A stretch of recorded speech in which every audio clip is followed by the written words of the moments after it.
me switch it over to this one first, and then I can switch it over to this one, and now you should be able to hear me perfectly fine. Oh, fuck. Hold on. There we go. That's better. So now we don't have like 12 different ones.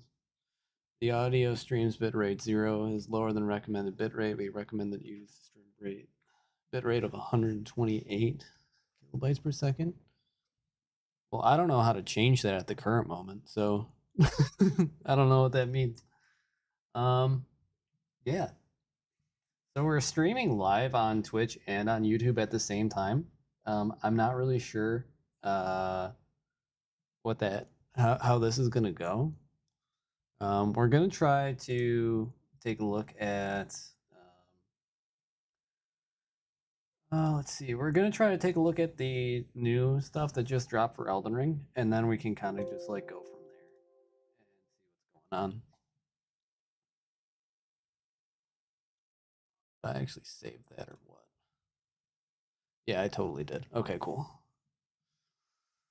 Let's see. Plug my fucking phone in. Dude, like every morning, like I wake up and my phone is always dead. Like I never remember to actually like plug it in.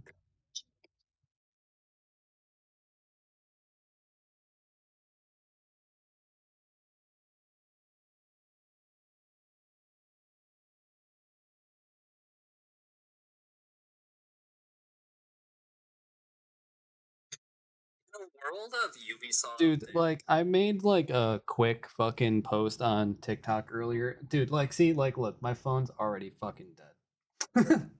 So I made a post on TikTok earlier. And like TikTok is so fucking unhinged, it's kind of crazy. So like you'll get like comments from every single person, every which way. Um and like you'll get all different types of comments, but like most of them are always just like right wingers bitching about shit, and like I don't really get like why that happens all the time. But it's literally like constantly. It's crazy. But I made a post about Elden Ring, and somebody just comments on it. No, like okay, like you had like the entire time and the entire day to say, yeah, nah. Like it's not really something that you agree with, you know. Like it was just like, oh, in a world full of Ubisoft, be a FromSoft because your game's only going to cost $40 when you reset assets instead of $70 when Ubisoft reuses assets. And they were just like, no. It's like, okay. Okay, then have like a better or have a worse product. I don't know what to really tell you. You know? Like, what do you want from me here? So let's close up out of here. What does that even mean? Truncated? I'm just gonna hop into my live chat just in case anybody does want to join. Let's see. Let's actually just minimize this. I actually have to make another post. So how is everybody going today? Is everybody doing good? I hope everybody's doing good. I hope everybody is having a great Wednesday morning.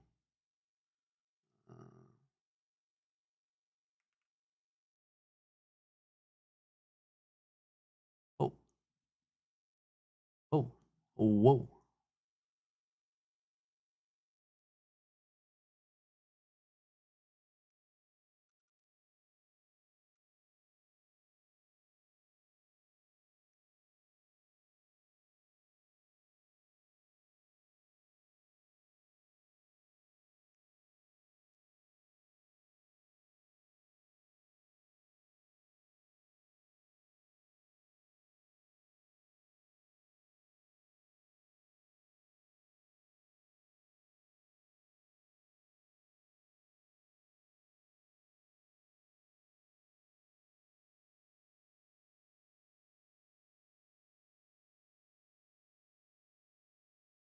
All right, so that should help me out there a little bit. Okay, let's fucking take a deep dive into fucking let's take a look at the new content that we got for it. Let's just switch over here. Wabang. All right.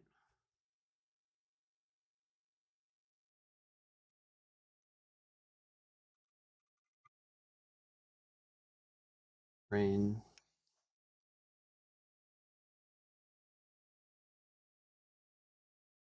So this guy's saying it's weird. Let's just take a look at the trailer first.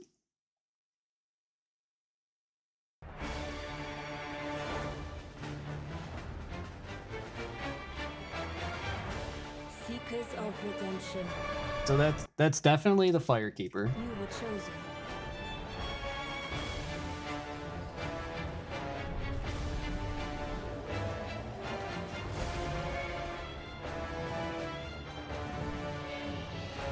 That's so cool. What is that? She made like a shadow version of him. Did he attack it? Like, I'm confused there. Bang, bang. To the Sekiro fucking parry. Band together and prepare to claim the life of the Night Lord.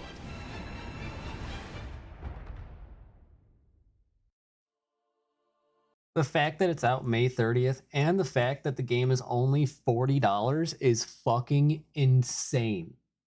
Like, that's crazy. Like, even the digital deluxe edition is only $55. What I do want to know is I know that they had like a super special secret edition that I did want to check out.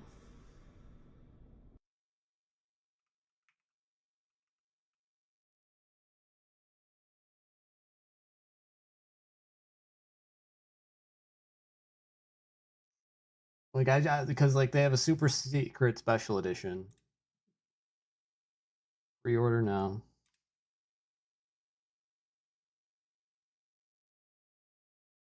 Hold on.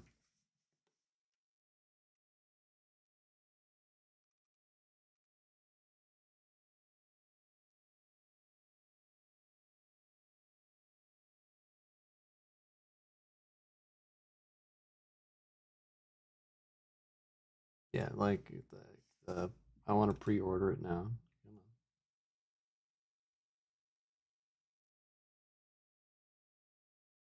Come on. Does that button just like not work?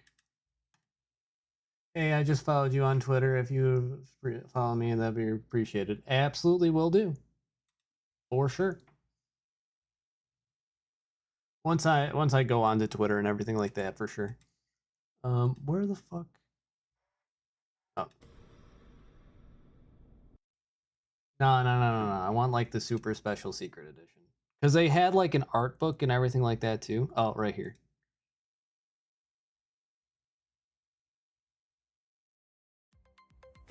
And Namco store. Thank you very much for the follow. I can't see that currently. I'm not sure where that went. That one's just not on this screen, unfortunately, but thank you very much for the follow. Let's go ahead and do this here.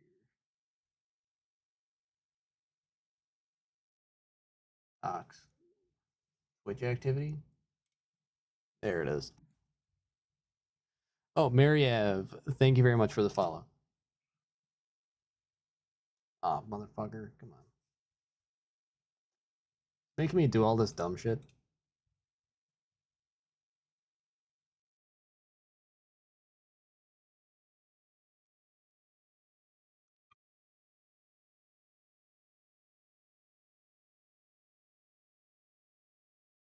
All right, so the super secret special edition is $199. With this, it comes with like a figurine, which is pretty fucking cool. So it comes with the statue of the Wilder, which is the nomadic warrior, lone swordsman, pursuit of the Night Lord. Steelbook premium metal case with full color illustration, the perfect protection against display of your game disc. Wait, does it actually come with a game disc? Okay, no, it just comes with a voucher. All right.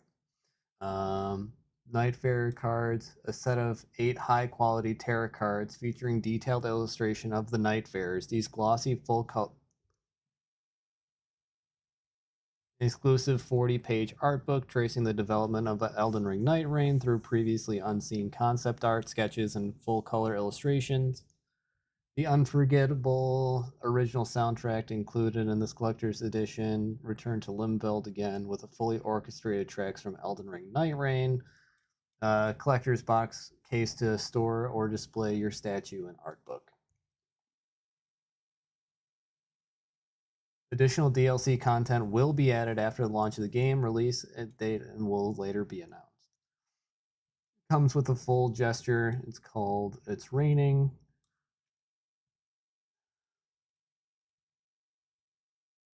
That's actually okay. So like this one is probably like it comes with like some pretty cool shit. Not gonna lie.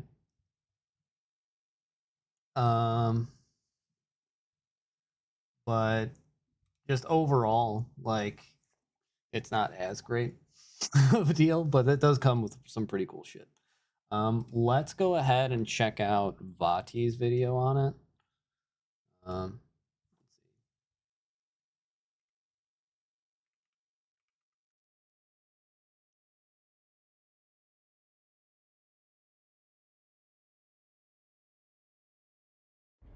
Recently, I played 6 hours of Elden Ring NIGHTREIGN, and we were locked in for that entire time. This game is addictive, it's intense, it's way faster paced than I expected, and I think it's gonna be a hit. So let's talk about it. Our characters have just left the round table hold, and day 1 is about to begin.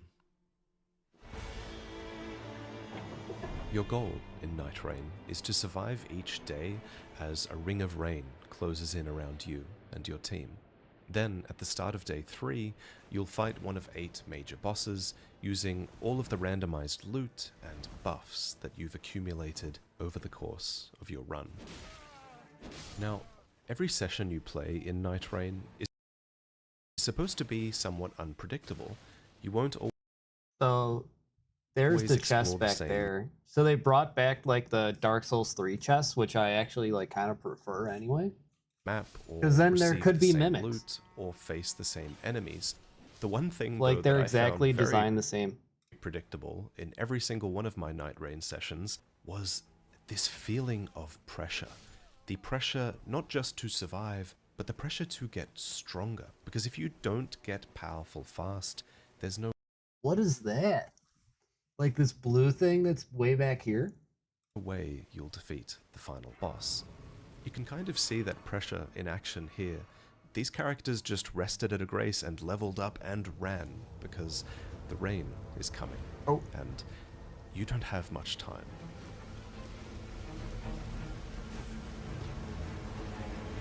Okay, that's pretty In our fucking playthrough sweet. session, we would have to make these Oh my god, you got split-second chicken legs, dude! decisions about. Hold on! Why is no one talking about that? Motherfucker's got chicken legs! In our playthrough session, we would have to make these split-second decisions about where to go and what to do. What and the fuck? most importantly, whether we had the time to do it. So often it was a choice between defeating a boss and claiming its loot, or running away and living to fight another day.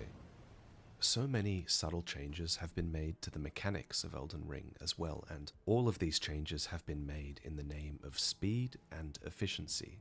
For example, you can now vault easily over objects and even enemies as well to get where you need to go. Gone are the days where you need torrent to traverse the map. Now you can press L3 to activate a powerful sprint, and you can also activate spirit springs on foot, which vault you so high up into the air.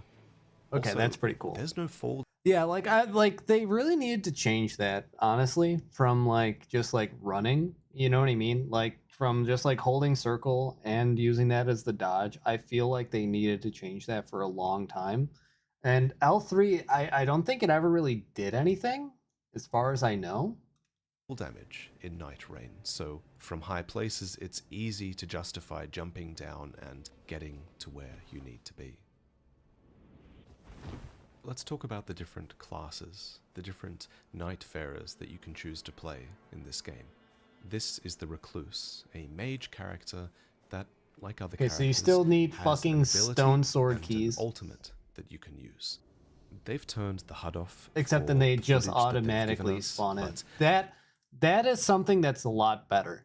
Honestly, I like remember what these abilities I get the whole like theme aspect of having to like go into the jail itself, but I like and this skills more. looked like, so I've drawn them, and this is where they are usually on screen. Your activated ability is on the left, and your ultimate is on the right. Both of these circles fill up over time, and when they're full, that's when you can use the ability. Oh, that's the fucking ultimate. cool. Now, the Recluse has an ability that is actually much more complicated than the other characters' abilities, and I think they designed it this way because the Recluse is designed to be a backline character. In NIGHTREIGN, the spells you cast are tied to the weapons you pick up, so you usually only have 1 or 2 or 3 or 4 spells on hand. So From Software has What given the mages fuck was that? another system Hold on. are tied to the weapons you pick up, so you usually only have 1 or 2 or 3 or 4 spells on hand. So From Software Okay, has that given animation mages is crazy. another system to sort of micromanage while they're standing in the backline casting spells. Let me explain really quickly how it works. Basically, whenever an enemy animation or a is teammate insane. gets tagged by a certain type of damage, like fire or magic or holy, a little marker will appear on them, and then the Recluse can absorb that type of energy, getting a little bit of mana, but more importantly, filling out one of these small orbs. Then, when you've acquired 3 elements, you can unleash the Recluse's ability, generating a unique spell based on the combination of elements you've acquired.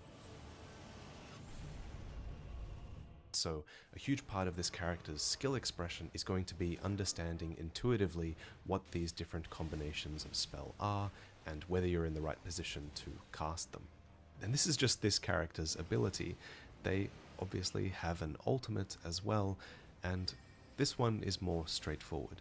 Basically, after a short delay, you can mark nearby enemies with this red tag, and once marked, if anyone on your team hits them, they will regain health and mana, which is incredible for the sustained health of your party. That's pretty cool. Now, when you cast an ultimate from any character, your character actually becomes invincible while they're casting it, which in the case of the Recluse is especially because of the handy, long as you can animation see in this times, footage you're where gonna they need use that it to sort of mitigate all of the aggro that they're receiving. Okay, so the Recluse is the most complicated character to explain.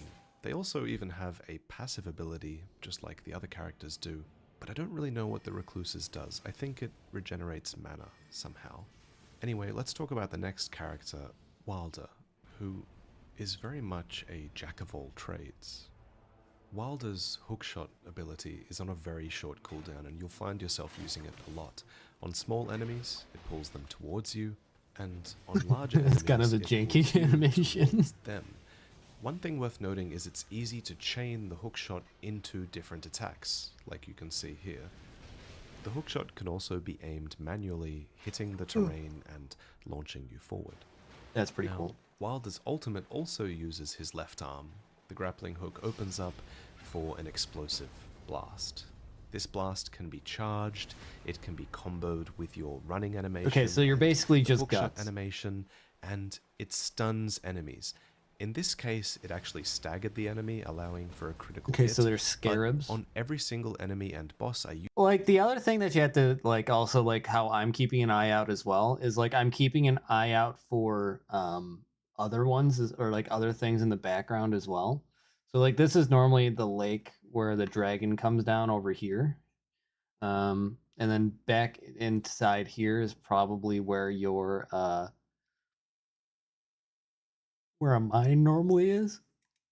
Used it against, it also But here's a scarab right there. stunned them for a short amount of time. Obviously, which was this since it unique is animation randomized that every single run, you're not going to have like my the same teammates things in to the sort same of get a places all the moment to time. breathe or do extra damage. But my question is Wilder's like how passive ability variable that's is going to a be is going to one-time be use interesting to effect see. that allows him to completely negate any instant of damage that would have killed him. You might have just seen it activate there. Right there. Basically, Okay, so Wilder basically does he this has brief Tears of moment Denial. inspired acrobatics and gets a second chance instead of being downed. Next, let's talk about the Guardian. So the Guardian's passive ability is this shield stance, I'm pretty sure, which increases your guarding capabilities at the expense of your movement. So the Guardian Their is a ability is this Crucible Knight. whirlwind attack, which seems to get rid of environmental effects like the Death Blight here, but moreover, its main function is to interrupt enemies, so that your teammates can get some damage in. In this way, the Guardian is a really strong melee support character, acting as a tank, but also as a tank sort of support for other characters around you. Their ultimate too is very team-based, with this aerial dive bomb that is excellent for reviving your teammates, because remember, you have to attack your teammates to revive them.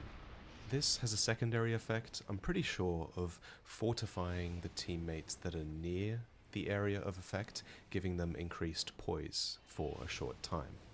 I make it sound like the Guardian is purely a support character, but that dive bomb will be excellent for clearing groups of small enemies as well, and Yeah, I mean, accumulating runes from look killing at that, enemies dude. and strengthening all of your characters and leveling up is a huge part of the game, so that kind of group clearing is a really good offensive capability as well.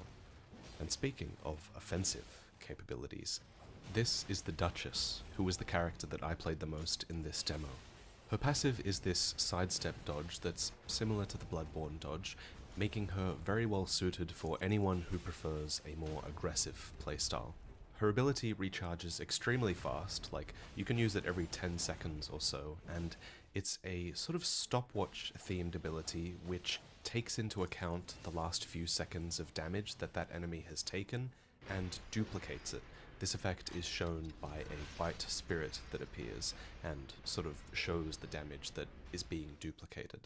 Because you're so aggressive, the Duchess naturally gets a lot of aggro, but this is offset by her dodge, but also by her ultimate, which is a cloaking spell that cloaks you and your nearby allies, making you way less likely to get aggro and just enabling a few different things within the context of the game.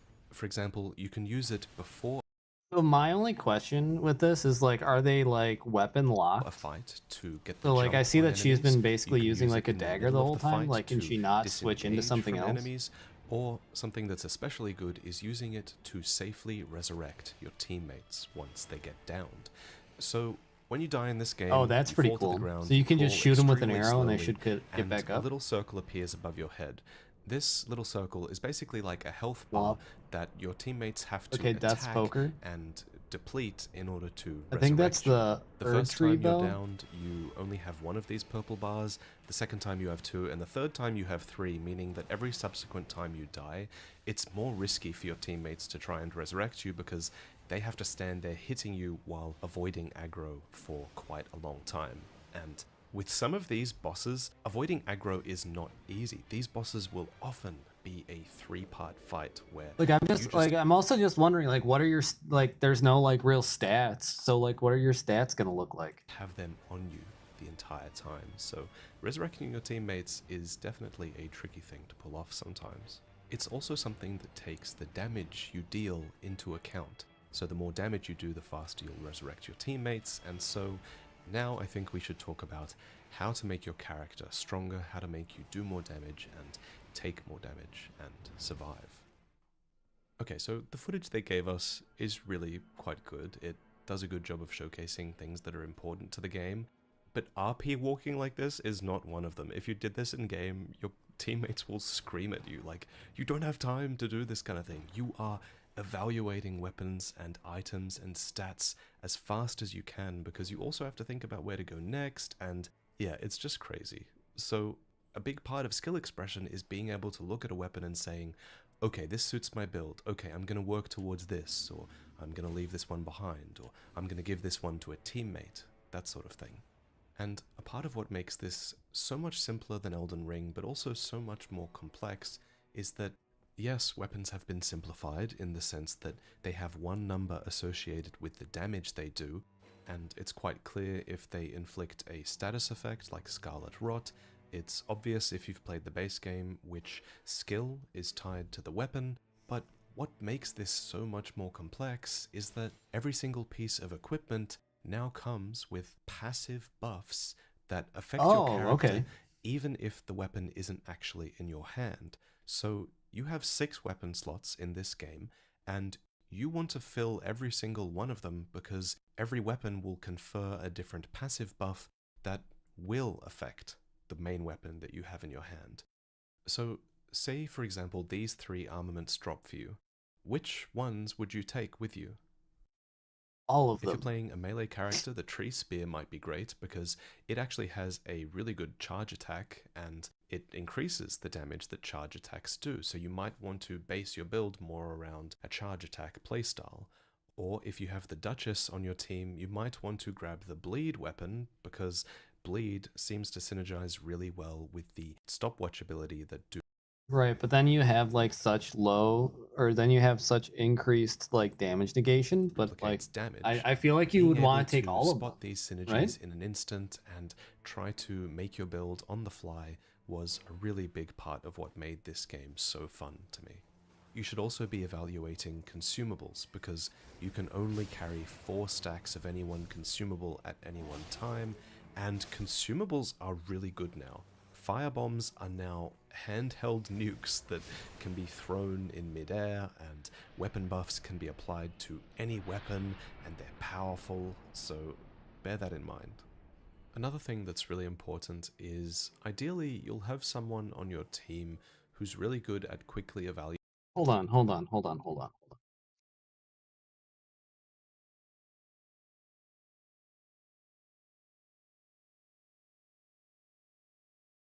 Like, what is this?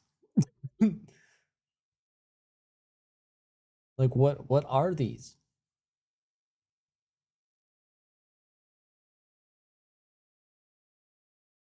What's up with this line? Like, I just really am curious because, like, well, also there's 1, 2, 3, 3 churches. And then also my question is like, so does, like, I get that this is a map that you're gonna get at this current moment for like day 1 or whatever. Now, does the map change from day 1 to day 2? Or does it kind of all stay the same and you can like, all right, I'm gonna hit these 4 things first, for example, go fight the first boss, hit these next 5 things, fight the next boss. Is ideally you'll have someone on your team who's really good at quickly evaluating where it will be best to go next. There are a lot of important landmarks in this game, and many of them will be recognizable across multiple sessions. For example, you see that black rise off to the right there? Okay. So if you solve the puzzle and make your way to the top, you'll get a choice of 3 armaments and or buffs to choose from, which usually is a reward so that's those exclusive okay. to. So now I get what that was. Okay. So like I gotta stop asking questions that are literally gonna be answered like immediately after. So basically what these things do is like he's gonna run over to this tree thing right here. That is something that he can use to like call his eagle or whatever and then fly to another location. Another thing that's really important. So like he can use this one and it'll fly him over here. He can use this one and it'll fly him over here. Okay. Important is That's how you ideally quickly you'll get have across the someone map. on But your there's not team one that who's like really goes good at directly quickly through the middle. evaluating where it will be best to go next. There are a lot of important landmarks in this game, and many of them will be recognizable across multiple sessions. For example, you see that black rise off to the right there? So if you solve the puzzle and make your way to the top, you'll get a choice of 3 armaments and And then at or any buffs time you to can choose just like from, kind of which drop down usually from is a there. reward that's exclusive to when you kill What the fuck is that? bosses in this game. Like I get that I'm gonna basically play it every in landmark literally has in a 2 boss days, within but it, like but some have interesting things as well. Like there's so currently much diving going down on. to Kenneth Heights Castle, which showed up a few times for us in our run, and inside this room there was a map on the table.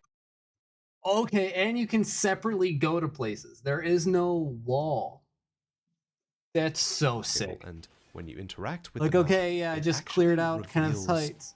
Okay, and that also answered my other points of question, interest is that like, can she only use like daggers? But no, it looks like that she's using usually wouldn't Bloodhound's be Fang marked right on the here. map. For example, the locations of these silver scarab beetles would show up, and whenever we defeated one of these, a talisman would drop. Each character has 2 talisman slots, and being able to loot a talisman usually was a really big power spike for one member of our team. And I don't have footage of it, but Kenneth Height's map also revealed the location of merchants on the map, and these merchants were always next to a smithing table, and they always sold one type of smithing stone, which would have allowed you to level up your weapon. This is probably a really important mechanic to interact with if you find a merchant, because weapons have different rarities as well, which is something I should have mentioned. There's a common level 1 rarity, there's a rare blue I love that there's rarity, no fucking there's an epic elevators. purple level 9 rarity, and we only found 2 of these, but there is a legendary rarity I just realized as well my fuck that off button requires you to be level 12 to equip it. I'll admit there were runs where I was like, ah man, we didn't get any good loot that run, like we didn't find that many epics or legendaries, and that could be a bit frustrating. However, I suspect that the merchants and their smithing tables will be a way to consistently upgrade a weapon that might be common, but it might have a really good buff that you want, and so I think upgrading weapons could be a way to sort of smooth out the randomness of the game. At the end of every day, you face a major boss, so there were 4 different types we could face in this demo, and they were all very difficult, especially the ones that split into multiple versions of themselves or had multiple ads that you had to deal with, because that required everyone in your team to fulfill a role, and the strategy you use against these bosses will play a huge part in your success. For example, we had someone on our team who was not as familiar with Elden Ring, so they ended up taking on a tanking role where they kind of held up their shield and tried their best to keep aggro rather than dealing damage, and they did a great job of that. Oh shit! Tried their best to Hold on. keep aggro rather than dealing He's back, damage. baby! This guy. He's from the fucking Shadow of the Erdtree. And they did a great job of that. Okay. That worked really well because they could do something like distract the demi-human queen all by themselves, while me and a more competent player were able to DPS this demi-human swordsman down and then go back and help the tank with the one they were aggroing.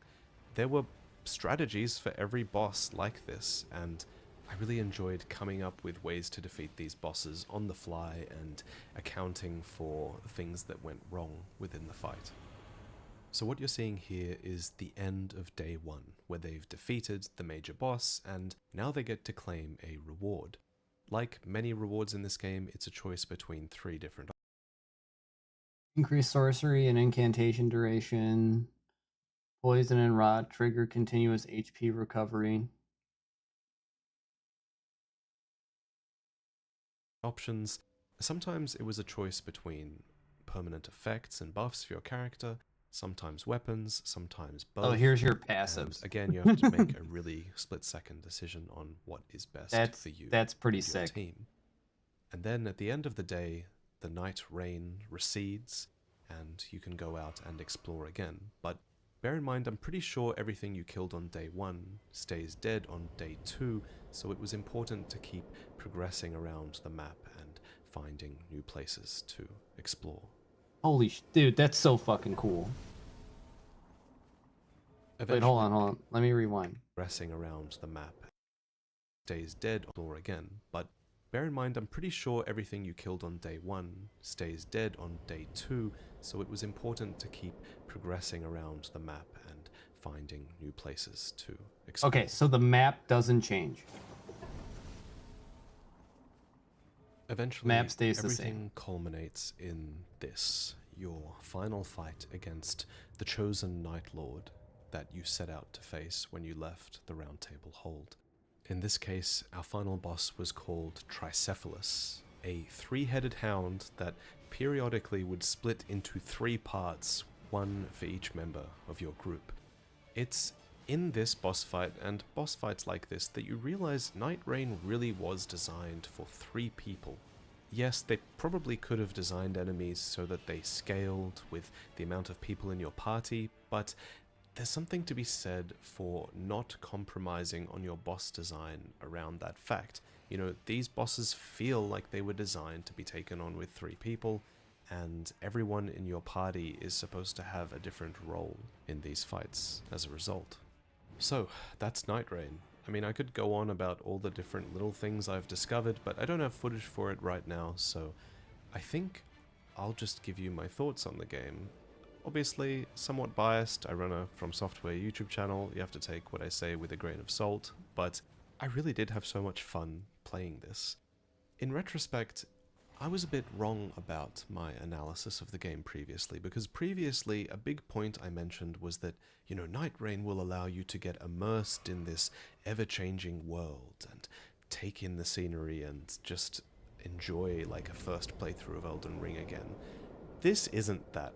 Like, you don't have time to appreciate this world sometimes. Instead, that feeling is replaced with this rush to explore and get stronger and overcome difficulty, and when your build comes together just right and that allows you to kill even more bosses even faster and get even stronger, it's a great feeling. And Oh, I didn't even notice that. He's got an eagle-ass head, too.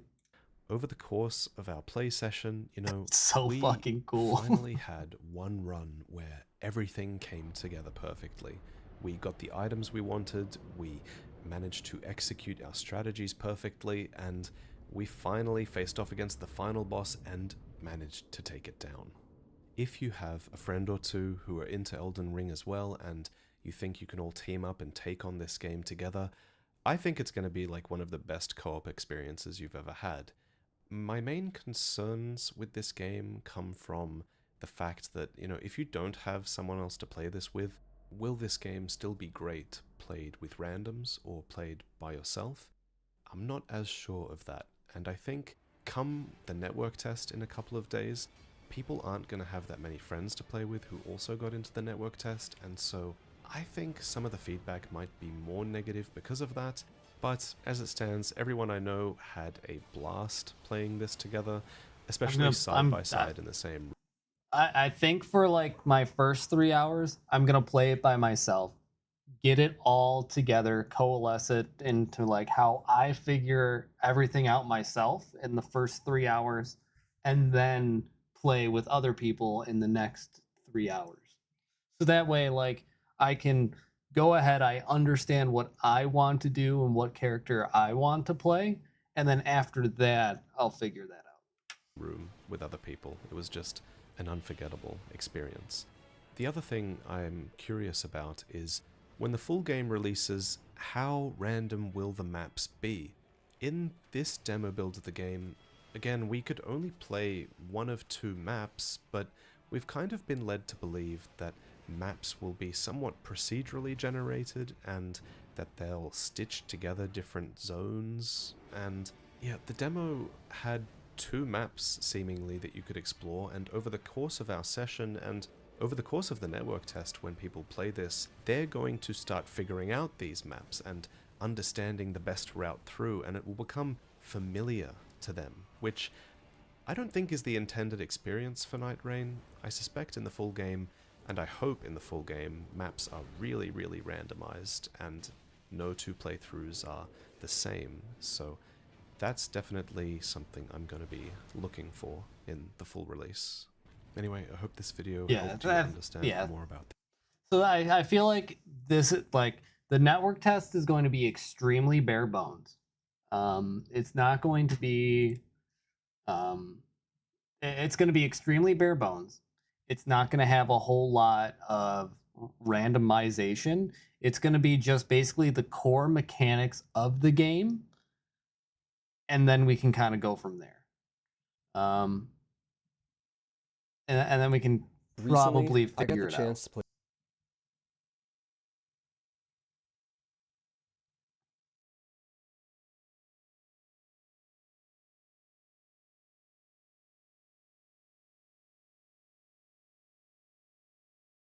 So here's the one where I saw where it's just like Elden Ring Night Rain. It's very weird.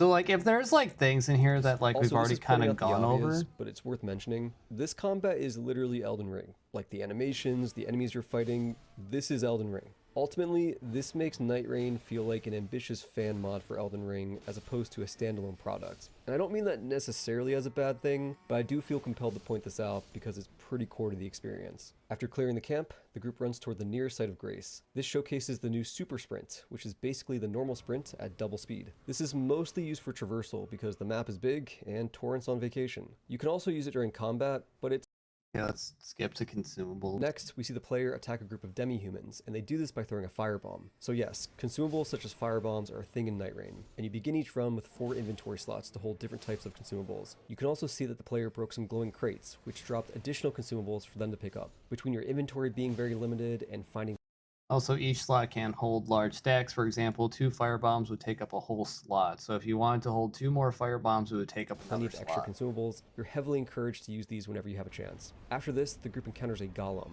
and I believe it counts as a mini-boss. Mini-bosses are scattered across the map, and you'll know you're fighting one because a boss health bar will appear at the bottom of the screen. Upon defeat, the mini-boss will drop a purple soul, and this rewards each player with the choice between 3 upgrades, ranging from a new weapon to a permanent passive boost. Examples of the passives I saw were a slight increase to stamina regen, or a slight increase to damage reduction. And to be clear, all 3 players get their own reward from the 1 purple soul. This next clip showcases the new wall climbing mechanic. When you press jump while sprinting toward a wall, your character will automatically run up the wall and then mantle over the ledge. This is sick. It adds an additional layer of verticality to the map, and it can be fun figuring out how to get from point A to point B, since sometimes you'll have to use the wall climb in slightly creative ways. At the top of this church, the player finds some loot on a body and inside a box. Important to note is that all loot you find like this is classified as community loot, meaning that every member of the team can see it, but only one person can take each item. This is also our first look at the different armaments you can find. Each weapon and shield has a built-in Ash of War, and each spellcasting catalyst has 2 different spells. So yes, in this game, the spells you cast are attached directly to the catalyst. Each armament also comes with a built-in passive effect, such as extra damage on combo finishers. Next, we catch a glimpse of the map screen, and this should give you a better idea of the scope of each run. The map itself is an island, and on the edge, you can see the Fortnite circle closing in. Just like Fortnite, instead of constantly getting smaller, there are intervals where it doesn't move at all. I won't go over all the icons on the map, but basically, these show you where most of the points of interest are, like enemy camps or fortresses. You can then pin on the map where you want to go, which is useful because the other players will be able to see your pin and know where you're going. Also worth noting is that some things are hidden on the map, so it's possible you'll find something good even if it's not marked from the start. Between this and the marked points of interest, you probably won't have time to do everything, so you have to make quick decisions on where to go and what to skip. Next, we see Wilder use his grapple hook to get a little extra speed when running around. It's tough to see here, but this use case is also relevant during fights. Instead of grappling the boss, it might be worth grappling the ground to reposition. We then see Wilder take on another mini-boss, the Leonine Misbegotten, and he initiates the fight with a big fire explosion. This is Wilder's ultimate ability, so unlike the grapple hook, which is on a short cooldown, it's usually a minute or 2 between uses of the ultimate, and I believe. Speaking of how to get places, one way to do that is by making use of slipstreams. These function pretty much identically to Spirit Springs in Elden Ring, and they allow you to super jump into the air. These were fun in Elden Ring, and they're still fun here. And it's cool how you can sometimes use them to reach the top of structures they might not have been intended for. Up ahead, the group finds a Church of America, and if you collect the item inside, it upgrades the maximum usage for healing flask by 1. Every church like this will have this upgrade, so you can always plan ahead and stop at 1. Next, the group finds a Scarab to kill. This is an example of one of the many useful things you can find that might not be marked on the map. These guys always drop a talisman you can equip, and these talismans seem to function though. Next, we see the group take on a dragon boss fight. Not much to say here, as we've seen most of this stuff already, but pay attention to the time of day. As it slowly changes to nighttime, that's your cue that you should start wrapping up whatever you're doing, because the circle begins to rapidly shrink at this point. You can see the circle closing in as they finish off the dragon. From here, what you want to do is look for the floating golden tree in the sky, as that's the point where the circle will close in. Eventually, the ring of fire reaches its smallest size, and essentially forms an arena.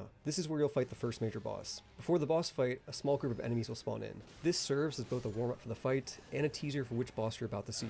In this case, it's a pack of demi-humans, so fittingly, the boss fight is a demi-human queen and a demi-human swordsman. Something I appreciate about NIGHTREIGN is that these fights seem specifically designed for multiplayer, something we don't typically see in FromSoft games. In this case, it's due to there being 2 bosses at once, but I also encountered other bosses that are better examples of this. One of those bosses was the Centipede Demon from Dark Souls 1. During the fight, you can chop off its centipede limbs, but this forms an additional hazard as the severed limb keeps fighting. This is perfect for a group battle. Also, in case you're curious, its moveset seemed to modify from Dark Souls, so it wasn't like FromSoft just ported the boss into Elden Ring without making changes. I don't know exactly what those changes were, but I could tell that it felt different than Dark Souls. Another modified nighttime boss we encountered was Morgott. He was mostly similar to his appearance in Elden Ring, but he had a few new moves, including this insane AoE blood slash that would hit the whole group and nearly one-shot us. He also had new dagger throwing combos, and just seemed more aggressive overall. If FromSoft is going to rely on reusing bosses, I appreciate that these changes make it feel new-ish and suited for co-op. It's a shame they didn't seem to make any meaningful changes to the demi-human boss fight, but oh well. Anyway, after completing the fight, you get the message Night Repulsed. The boss also drops a purple soul, and upon interacting with it, you get a choice between 3 different upgrades for your character. This is basically how it works when killing mini-bosses too, but the upgrade from this main boss is more substantial. Sometimes these upgrades operate purely in the background, like extra spell duration, but my group occasionally encountered some more interesting upgrades. One time, one of my teammates got an upgrade that created bubble floating across the sky. When we approached it, a swarm of giant ants poured out. I don't totally remember how this played out, but I think we got a mini boss reward after defeating them. You can also get invaded by bosses sometimes. This sadly didn't happen to my group, but I was talking with the others who had Margit invade them out of nowhere. What's cool about this is that can happen at inconvenient times, like when you're fighting a big group of enemies or another boss. Do you deal with it? Do you run away? Do you reposition to a better location? All of these are interesting questions that result in some fun emergent gameplay. Stuff like this has the potential to be the defining moment of a run, where things go off the rails in a fun and memorable way. In theory, this is one of my favorite features in the whole game. I could be wrong, but I don't think there's a maximum range for receiving runes from killed enemies. You can see an example of this in the first clip of the Duchess, where she receives runes from her teammates killing enemies all the way over at the fort. This is interesting to me because it leaves the door open for strategies where you might want to split up.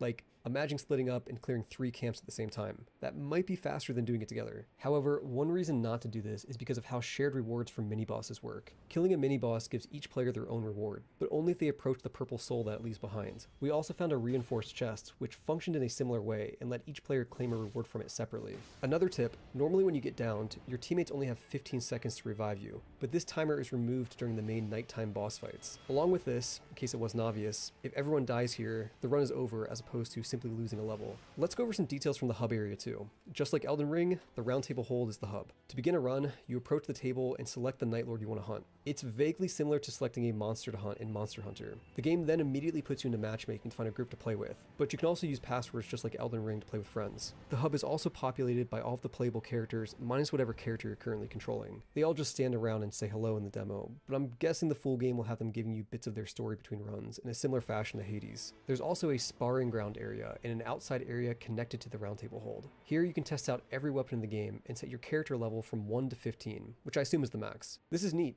and I took advantage of this during my play session to test out how damage scaling worked. So stats like strength and dexterity are hidden. Like, I genuinely couldn't find a stat screen that showed them, and you can't manually raise them when leveling up, but they do still exist, and different weapons scale with different stats just like Elden Ring. To test this, I spawned in a legendary greatsword with a C scaling in strength and made my character level 15. On Wilder, the strength dex guy, a 2-handed light attack dealt 348 damage. On the Recluse, the intelligence character, it only dealt 191. The Duchess also dealt 191, and the Guardian dealt 299. So what this means is that even though you're free to use any weapon you find during a run, you still probably want to stick to your character's archetype, or else you'll have to deal with a damage penalty. I have mixed feelings about this, and at the very least I don't think it should be so hidden, but it is important to know so that you can be more effective during a run. The last main component of the hub is the relic altar. Here you can equip relics between runs, and each of these gives you some sort of bonus or new ability. You can equip up to 3 per character, but they're color-coded. Yeah, that about does it for details on the content of the game. So let's talk a bit about the preview event itself that I attended in Vegas. So the event was unfortunately a shit show in which people were constantly disconnecting due to network issues. Like, truly, it was a disaster that almost stopped us from playing at all. Basically, we got split into groups of 3 and sent to tables where there would be 3 PS5s at each table. Then, like That's not clockwork, good. every 5 to 15 minutes, at least one person in each group would get booted from the game with no way to reconnect. From there, we'd be forced to either restart completely or push on with only 2 people while the game kept the same difficulty intended for 3. Every single person who attended this event experienced these issues, so I'll be curious to see how other attendees discuss this. I was grouped with Lobos Jr. and Ouroboros, and of the many runs we attempted, we didn't get through a single one without disconnect. We also experienced a couple desyncs where enemies would be invisible for one player while appearing normal for the other, though these only occurred after a disconnect, so it might be a non-issue under normal gameplay conditions. Despite these tech issues, I do feel like we saw pretty much everything in the demo, and we did make it to the end. So I'm doing my best to evaluate the game independently of these disconnects, and giving FromSoft the benefit of the doubt that the actual game won't have these issues. The leading theory is that the event space Wi-Fi was just kind of fucked with too many devices being on it. I'm leaning toward this being true, as the European Bandai event didn't have these issues. Regardless, I'm telling you this because I think it's important context that this is how I first experienced the game, and it's a shame I'm forced to relay my experience to you through the lens that we scuffed event. Quite frankly, I think US Bandai messed up badly, and I'd be kind of pissed if I was FromSoft. Aside from that though, I did have fun. And while I think most people would have fun if they were in my shoes and got to play a co-op game with low. So if it's the Wi-Fi's fault, that's really not that big of a deal. If it's just how the game is, that's going to be a fucking problem. Lobos and Oro, That is not I do gonna be think good. FromSoft has something here if I was able to find the fun even in the worst of circumstances. Ultimately, I think this game will be a commercial success. The fun is there and it has Elden Ring's branding. Obviously, it won't reach anywhere near Elden Ring's success, but it doesn't have to, because my guess is that it only cost a fraction of Elden Ring's budget to develop. And of course it did. 90% of this game is just Elden Ring, and like I mentioned earlier, it feels more like an ambitious fan mod than a standalone product. On that note, I think it's worth addressing the discourse surrounding this game. When NIGHTREIGN was first announced, there was naturally a lot of excitement, but there was also by far the most cynicism I've seen directed at a FromSoft project. And like, I obviously get it. The game is built out of recycled content from Elden Ring, you have bosses from past Souls games returning with seemingly no context, and the official messaging is calling it a, quote, survival game. That's all going to make people imagine something akin to Metal Gear Survive or Resident Evil Reverse, games that bastardize the IP in the name of chasing a market trend. It's a cash grab, it's publisher mandated, Miyazaki sold out. There were quite a few comments expressing these sentiments, and I'm sure some comments on this video will say the same thing. Again, I do get it. These claims aren't coming from nowhere, and there is of course reason to be skeptical. Now, even though I understand all of this, I'm not quite that cynical. Basically, I can appreciate that FromSoft wants to make a weird spin-off game on a smaller budget, while giving someone who's been at the company since Dark Souls 1, Junya Ishizaki, the chance at directing their own game. This is a practice that is pretty uncommon for AAA studios, and I think it's a shame because it leaves the industry with less experimentation and risk-taking in general. If every game by a large developer costs at least $100 million to make, you're going to see most studios play it safe. Is NIGHTREIGN the best example of FromSoft taking a risk? No, not at all. This game will sell well on brand recognition alone, but the point still stands that small projects are a space for larger developers to try new things. I think that this game will sell well, but it will also hold its own. Like this, there's no other game like this at the current moment. Like in the current market, what other game is like this? There isn't one.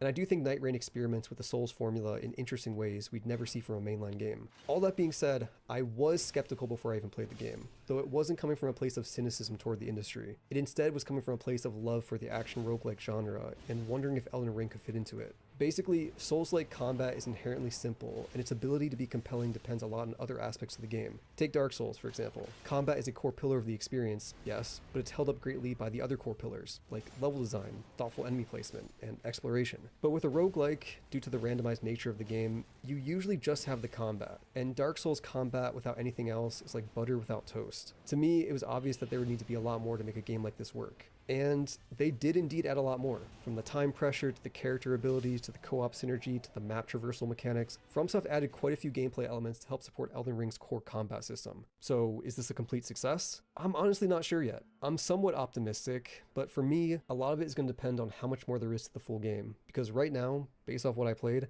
I have some concerns, and the full picture isn't clear. Most of my reservations stem from me being unsure of the roguelike aspects of the game, and worrying that runs will feel too similar too quickly. For starters, it's unclear to me how much the map will change between runs. For this demo, as far as I could tell, it didn't change at all. We would start at one of two locations, but then that was it. All the points of interest were in the same spot, and we'd fight the same enemies and bosses. Now, of course, I do recognize that this is almost certainly just for the demo, and that the full game will meaningfully remix the map between runs, but I need to see that for myself before I vouch for this game. When I asked the Bandai representatives if they could clarify how the map would change between runs, or if there was more than one map, they were pretty cagey. They did talk about how swamps and volcanoes could drastically change things up, and the initial reveal trailer did seem to show a bit of this off, but until I see it for myself, it's unclear how meaningful these changes will be. That being said, I'm reasonably optimistic, and if I had to guess, I think the map will change a lot based off which Night Lord you select before each run. The other concern I have is just the variety in builds between runs. Due to the nature of most upgrades being small passive boosts, the way you start and end each run might be a little too similar. To put it another way, you know how in a game like Hades you get multiple gameplay defining upgrades that massively shift your build or playstyle?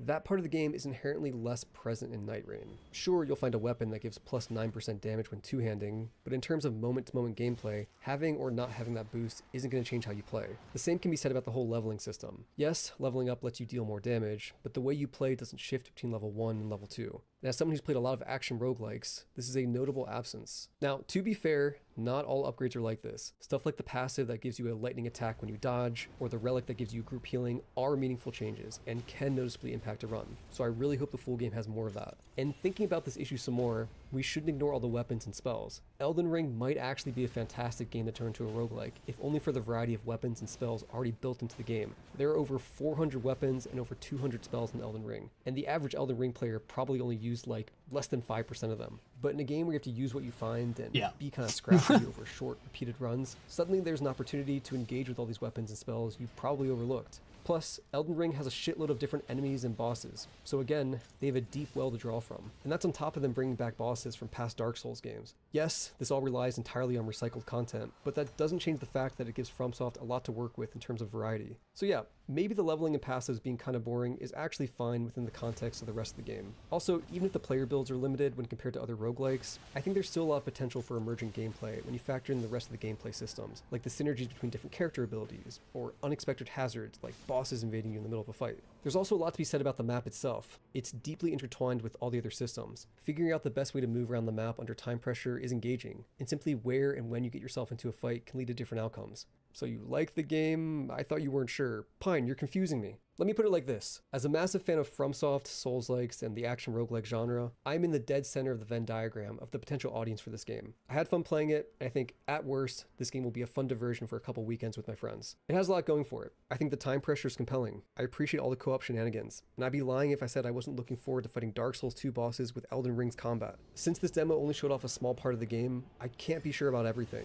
but the potential is there. It'll depend on how some of the systems pan out in the full release, such as how the map changes. That being said, everyone doesn't share my tastes, and the audience for this game will be more niche than Elden Ring. I think people who aren't already fans of action roguelikes might not like it at all. On top of that, I do understand the cynicism toward the amount of recycled content a game like this has. So if that's off-putting to you, I get wanting to pass on this one. Truly, I'm not going to die on any hills defending FromSoft, and I think it's reasonable to be skeptical. The game comes out on May 30th, and it'll be $40 at launch. It's also going to launch with a $55 deluxe edition that'll come with DLC containing new playable characters, new bosses, and new map biomes. The DLC itself won't be available day one, but I think selling DLC at launch is something FromSoft hasn't done before. And while I don't personally have an issue with it, I do understand people who do. And I don't think it's a great look for FromSoft when they already have so much cynicism and distrust surrounding the game. I strongly suspect this will be a source of controversy. So yeah, NIGHTREIGN. It's a weird game, and I don't know how. I don't think it's gonna be terrible. Like there's no way it's gonna be terrible. You know, there's no way that it's gonna be, it's not gonna be as fantastic as Elden Ring. If it's just more Elden Ring, I'll take it. That's fine. If it's if it's not as good, then that's a problem. And also, I feel like there's just like some bosses from like older Souls games that they probably just shouldn't touch. Probably like Margit, probably they should, or not Margit. Fuck, Gale they shouldn't touch. Artorias they shouldn't touch. Gwyn they shouldn't touch. Bring back Midir. Like bring back Midir so that way I can fight him and stun his ass.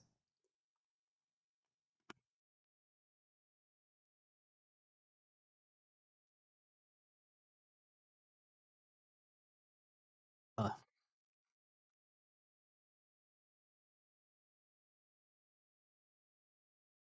that is something that I would want to see.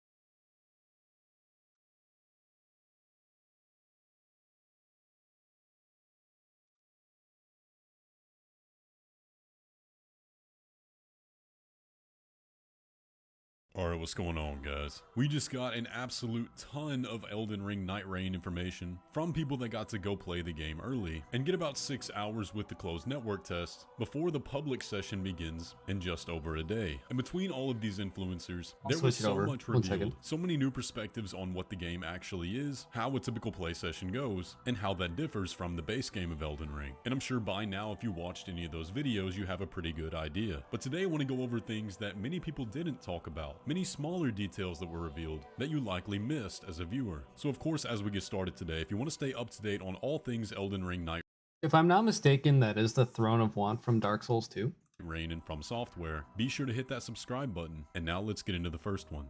With the slew of excitement on all the new gameplay, one thing that flew under the radar for a lot of people that were checking this out was that aside from the announcement of the release date on May 30th, we also already got confirmation of a DLC, and a rough release date for that. No, I'm not kidding, we already know. And that is because of the editions of the game you can buy. You can buy a standard edition, you can buy a deluxe edition, and you can buy a collector's edition. Now, if you go to Bandai's website and take a look at the deluxe edition, then you can see that the first thing listed on the inclusion is the DLC, which has a little star beside it. And of course, it specifies at the bottom that the DLC will be available after release, obviously. Now, what will that DLC include? Well, it was listed that it will include new heroes, new areas, and of course, new bosses. Now, one thing that was tricky when looking into this was the release date of when this DLC will come. I found a few places that listed Q4 2025, which would of course put us around the holiday season if we're going by the standard calendar, but if this is a Japanese investor calendar, could be around exactly a year away from today. But regardless, it's a great thing to see that we're going to have post-launch content, and it's great that we already have confirmation before the game's even out.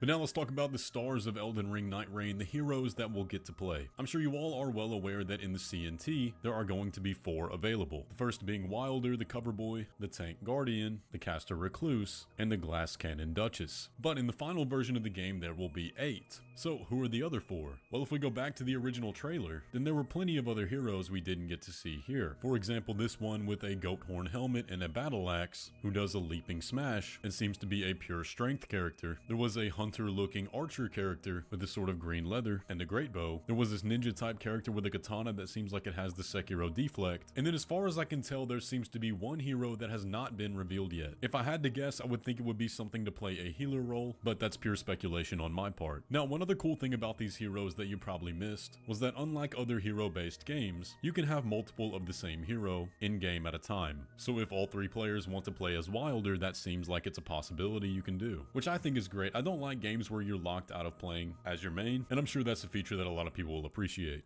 Now, one other thing that was not featured in this gameplay was the game's HUD. All of the footage that was provided had the HUD hidden, aside from the loot you can find on the ground. But recently, all the major platforms put up guides to Elden Ring NIGHTREIGN, and in that, they have a breakdown of the HUD. So you can see there's quite a bit going on, although it is pretty clean. It's not identical to Elden Ring's base game HUD. The general idea is still the same, but you can see up there in the top left where your normal rune would be, the D label is your character's level. P and Q at the bottom are your character abilities, and the rest is generally the same. The equipment menu should be familiar, although a lot more simplified. And remember, there is no carry weight, so fill all those slots up. There's also an equipment menu for all of the players on your team, where you can see their statuses and equipment and what builds they're creating, which is really useful if you need to drop them an item that would benefit them more than you. Here's a look at the map UI, which is very straightforward, but thankfully in a fast-paced game like NIGHTREIGN, it doesn't fully take up your screen. Here is also a look at the relic menu, which are the main rewards you'll get after beating a final boss that transcend each run and will give your characters buffs. You can also see the icons for 2 heroes that won't be in the CNT up there that we talked about earlier, the Ramhorn Heavy and the Hunter. But those are our first looks at the UI.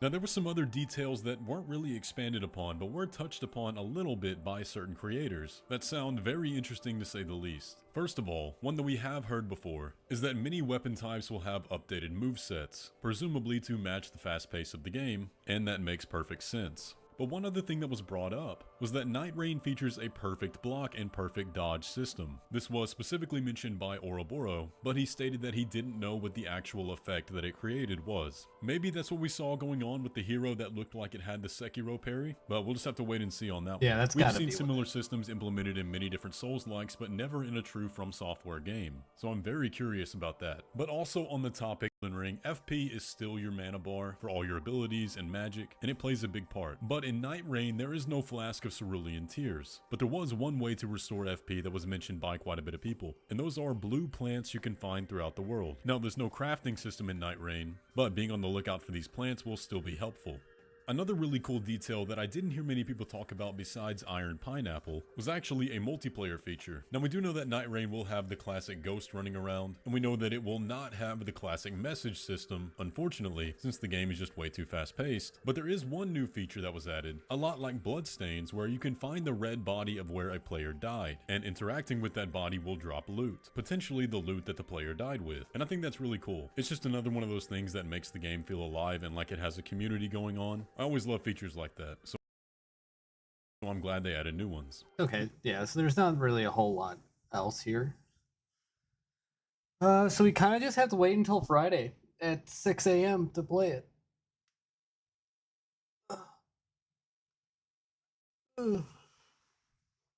Let me just go ahead and check here.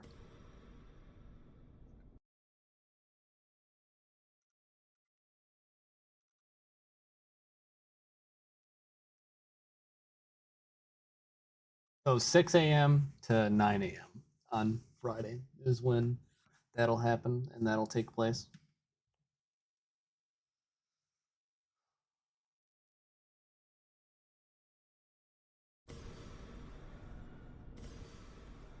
I hate that, like, you can't just, like...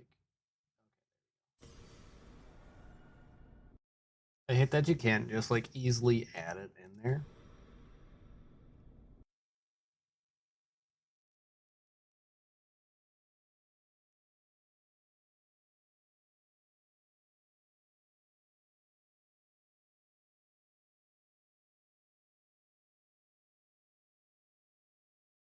It's just another fucking person who's just trying to sell their stuff, which is cool. This is another person that was trying to, yep, another person that was trying to just sell their stuff. Elevate your streaming journey by buying more shit. Every single time I go live, there's just like 3 people fucking going like, oh yeah, buy all of this stuff. Which is crazy.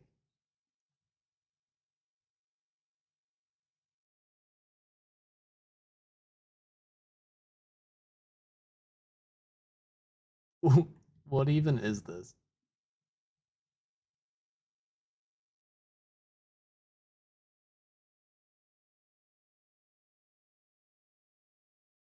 They really went ahead and found like a fucking debt clock that they can use for this.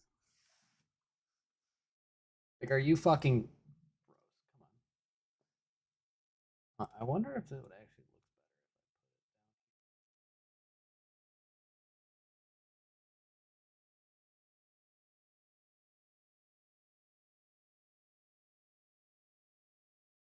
down. I don't know if I like that or not.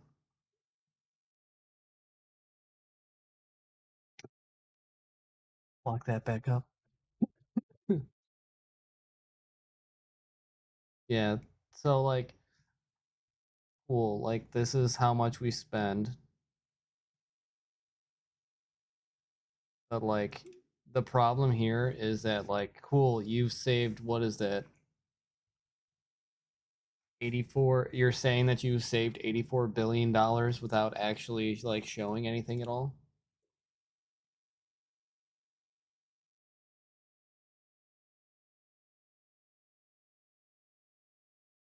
That doesn't make any fucking sense.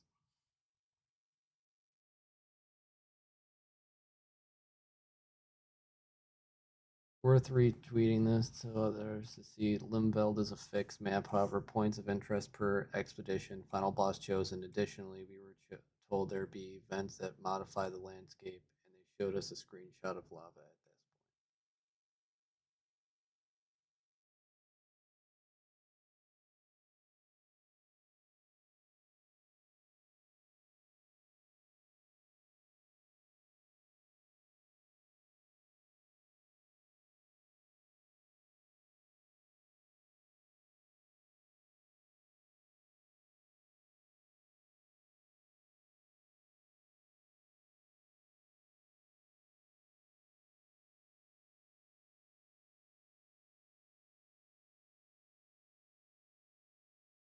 So this is just more information on the fucking.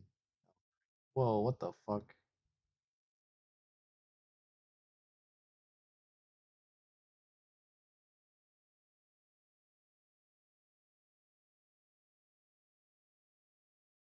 Federal employee retirements are processed using paper by hand in an old limestone mine in Pennsylvania. 700 plus mine workers operate 230 feet underground to process 10,000 applications per month, which are stored in manila envelopes and clipboard boxes. The retirement process takes multiple months. Yeah, but like, what the fuck's the problem with that?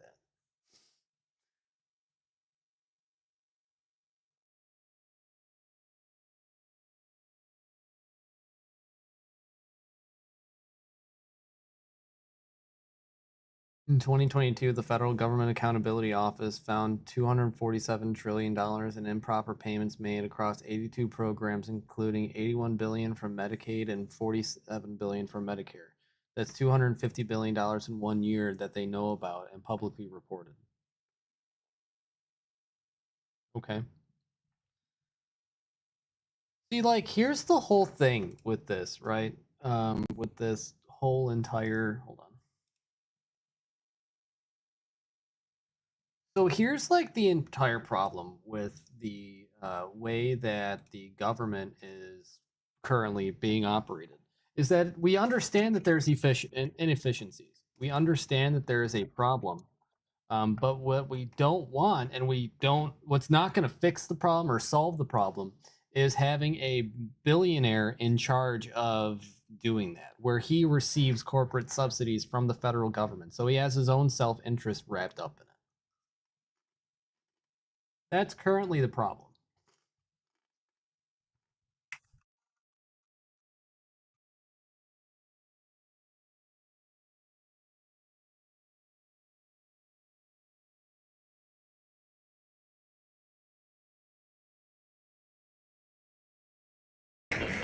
X, are you okay? This is X, and he's a great guy, high IQ. He's a high IQ individual. Dude, that kid looks fucking zoinked out of his mind. He's just,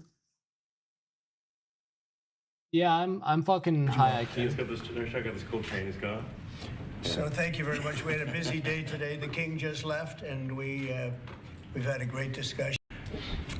We had discussions also about Saturday at 12 o'clock. It's going to be a big moment. We'll see what happens. I don't expect much happening with these people, but we'll see what happens.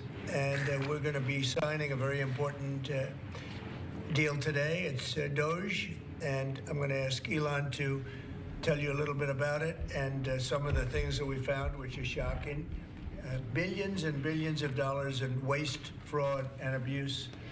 And okay, I think it's very important. Though? And that's one of the reasons I got elected. I say we're going to do that. It's hard to believe that judges want to try and stop us from looking for corruption, especially when we found hundreds of millions of dollars worth, much more than that, in just a short period of time. We want to weed out the corruption.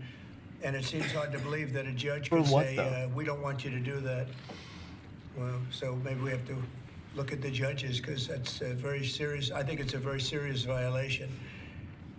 I'll ask Elon Musk to say a few words, and we'll take some questions. Elon, go ahead. At a high level, if you say, what is the goal of Doge, and I think a significant part of the presidency is to restore democracy. This may seem like, well, aren't we in a democracy? Restore democracy. Okay.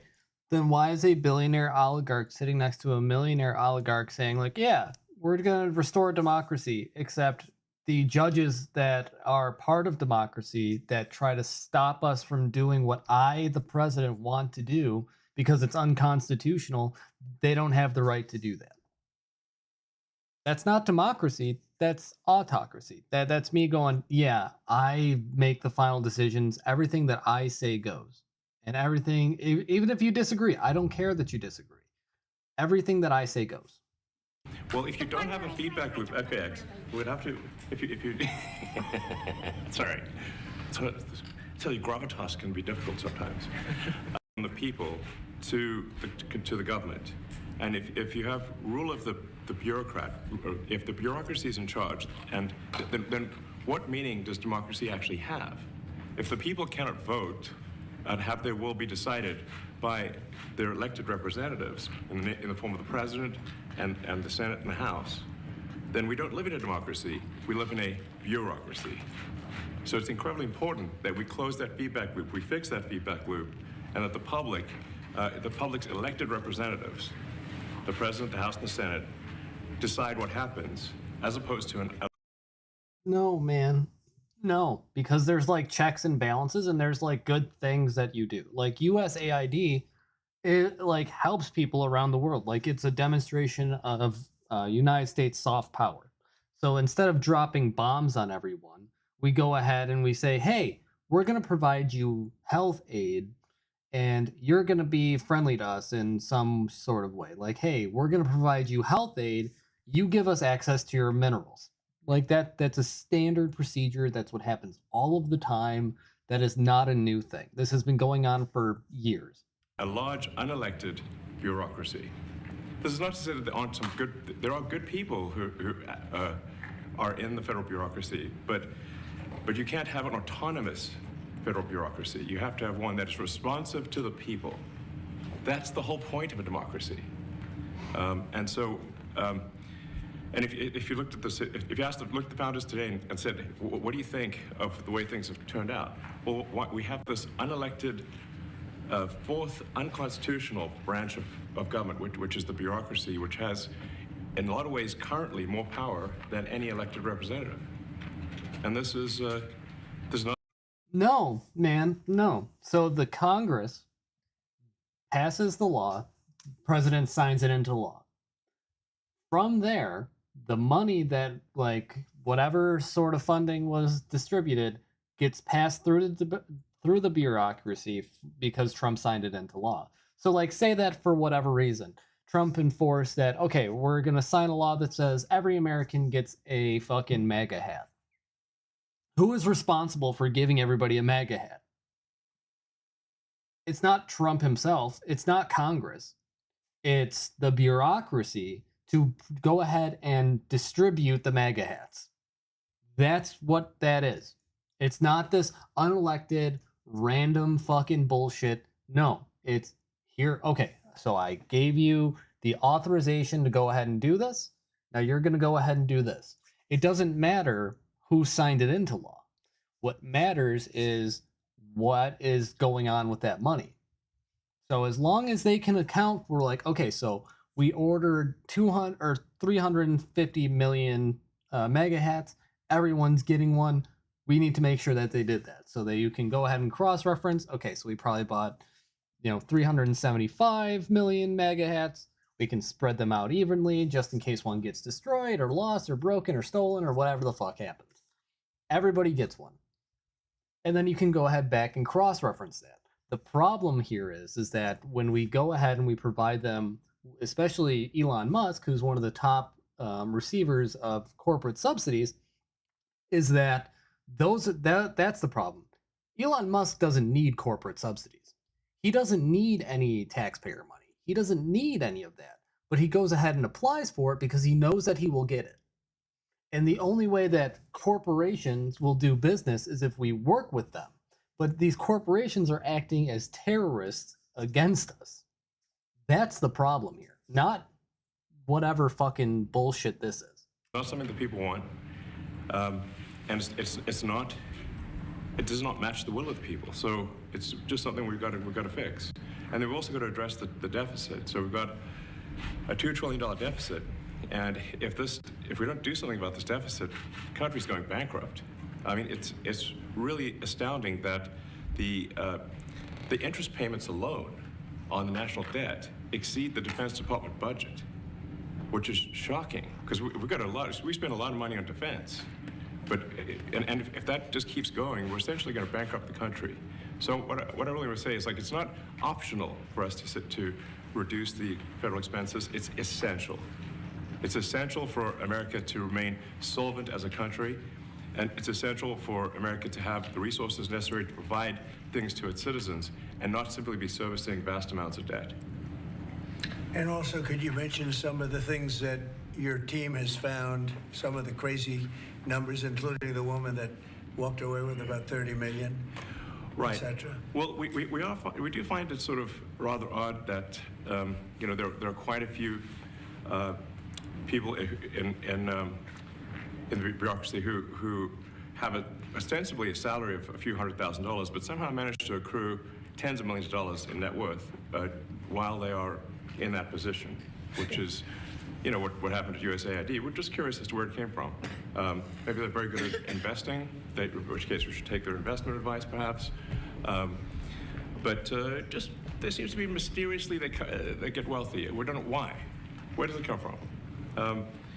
And I think the reality is that they're getting wealthy at the taxpayer expense. That's the honest truth of it. So, we're looking at, say, if you look at, say, Treasury, for example, basic controls that should be in place, that are in place in any company, such as making sure that any given payment has a payment categorization code, that there is a comment field that describes the payment, and that if a payment is on the do not pay list, that you don't actually pay it. None of those things are true currently. So the reason that departments can't pass audits is because the payments don't have a categorization code. It's like just a massive number of blank checks just flying out the building. So you can't reconcile blank checks. You've got comment fields that are also blank, so you don't know why the payment was made. And then we've got this truly absurd, a do not pay list, which can take up to a year for an organization to get on a do not pay list. And this, we're talking about terrorist organizations, we're talking about known fraudsters, known aspects of waste, known things that do not match any congressional appropriation, can take up to a year to get on the list, and even once on the list is not used. It's mind-blowing. So what we're talking about here, we're really just talking about. So what? Okay, so I just when he's saying that there's a do not pay list, he's not providing any specific examples as to what that actually is. He's not providing any sort of information. He's not providing any sort of specifics or anything like that. He's just saying, yeah, there's this information that there's these do not pay lists that, these are going out to terrorist organizations. Okay, what organizations? Show me. Do you want me to start believing that, okay, there's all of these issues that are going on, which I don't doubt. There are probably issues with the system. I don't want him in charge of it, but there are problems with the systems that need to be addressed. So what are those issues? What are the problems? Show me in listed order what these problems are. And that's part of democracy. Adding common sense controls that should be present that haven't been present. So you say well, how could such a thing arise? That seems crazy. When you understand that really everything is geared towards complaint minimization, so then you understand the motivations. So if people receive money, they don't complain, obviously. But if people don't receive money, they do complain. And the fraudsters complain the loudest and the fastest. So then when you understand that, then it makes sense. Oh, that's why everything they approve all the payments at Treasury. Because if you approve all the payments, you don't get complaints. But now we're saying that, no, actually, we are going to complain. If money is spent badly, if your taxpayer dollars are not spent in a sensible and frugal manner, then that's not okay.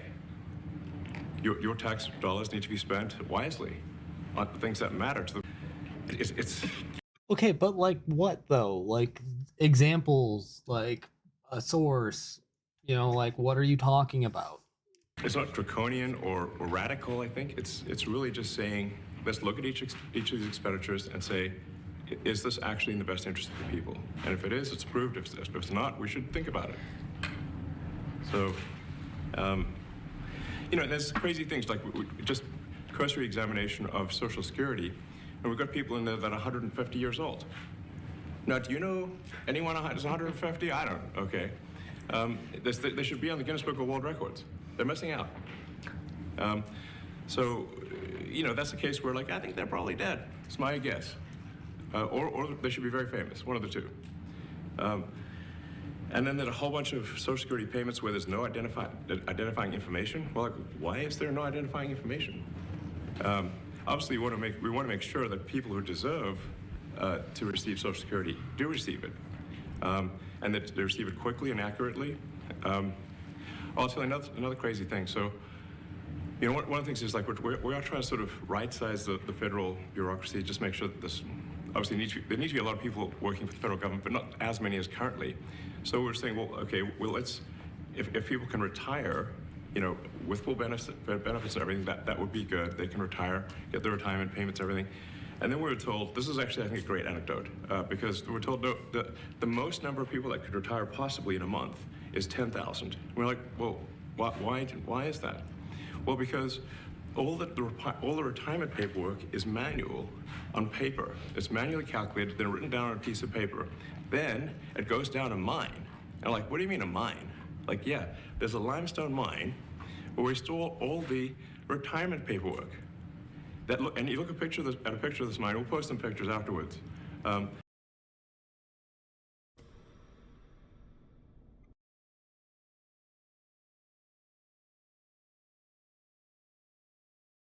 Limestone mine that houses entire.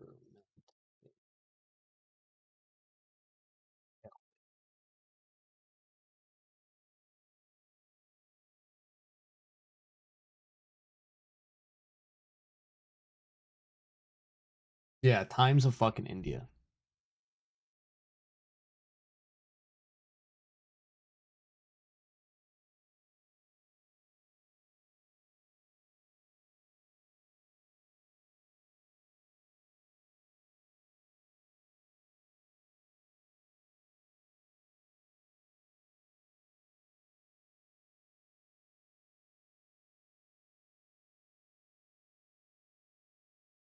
All right.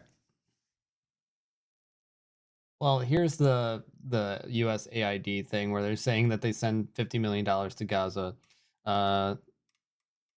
See here that Musk appeared to concede that that would be the case and responded, I'm not sure we'd be sending $50 million on condoms anywhere. If I went to Mozambique instead of Gaza, I'm like, okay, that's not as bad, but you still are wondering why are we doing that? For the American-funded scheme for Gaza, Mozambique was awarded $83 million for prevention, care, support, and treatment interventions with HIV, TB facilities and communities. The program running until September 2026. BBC Verify contacted the aid agency that granted the funding, Elizabeth Glazer AIDS Foundation, who told us that no money has been used to procure condoms. Let's see. In the year 2023, the 60 million was sent abroad using contraceptives, with about 7 million of that used for condoms, according to USAID report. None of this was listed for Gaza, in the Middle East. 55.4 million of dollars of contraceptives were listed for Mozambique, but none of this was for condoms.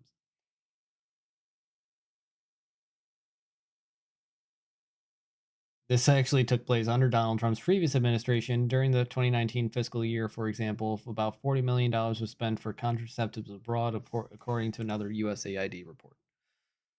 Woman that walked away with $30 million, as he stated. One post claims ex-USAID chief Samantha Powers' net worth skyrockets from $6.7 million to $30 million on a $180,000 salary. Where did the other $23.3 million come from? And all of that in just 3 years.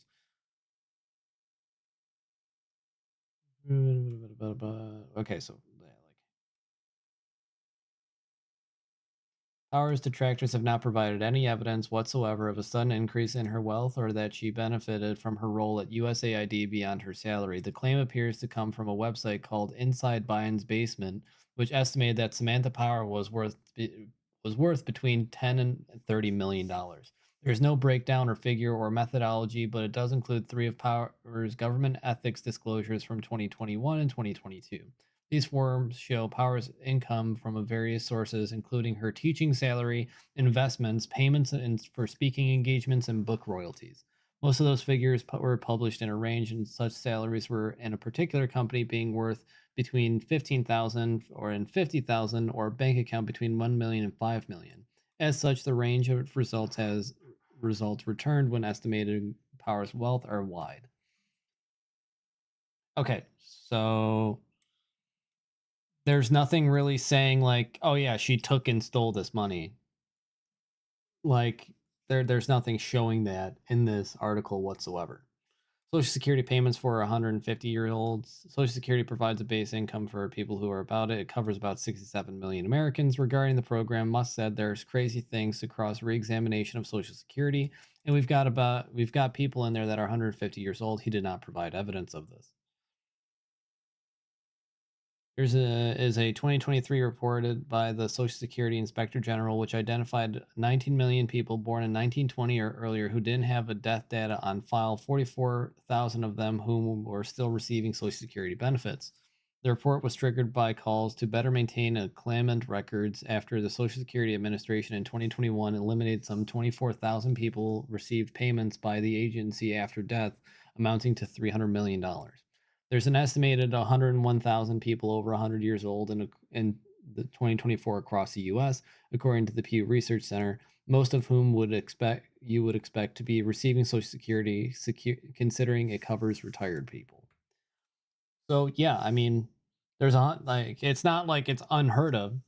Sure, like go ahead and if people were dead, obviously stop that. But like, I don't think that he's really taking that into any sort of consideration. That being because he's not there to do that.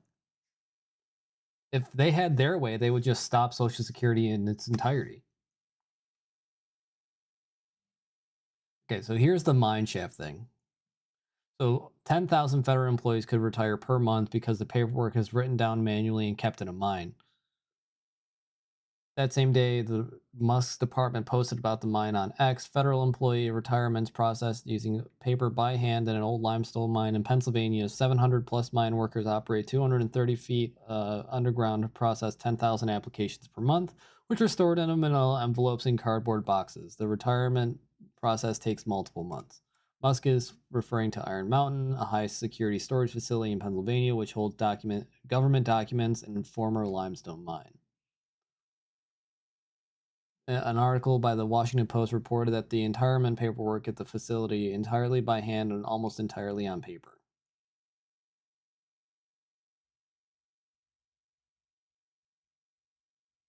Did not mention problems with the storage facilities or its elevators. The number of claims processed per civil service employee retirements rarely exceed 10,000 per month. So there's no real need for it to like. There's no real need for them to process more than 10,000 a month. And this mine looks like something else.